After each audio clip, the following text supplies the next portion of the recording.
Welcome back to our channel. Today in this video I will teach you how to fix this problem. Here I can't open my Apple ID, even I can't open my iCloud. I will show you. I can't click on my iCloud.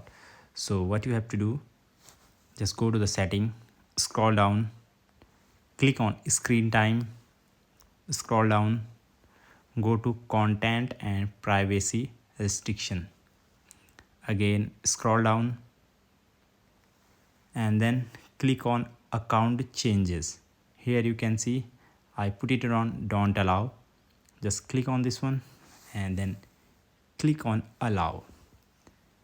Then you need to go back. Alright, so here you can see now I can open my Apple ID, even I can open my iCloud. I'll show you. Alright,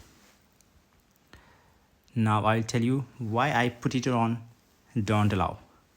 Because if someone steal my phone or I lost my phone, so nobody can change the account, that's why.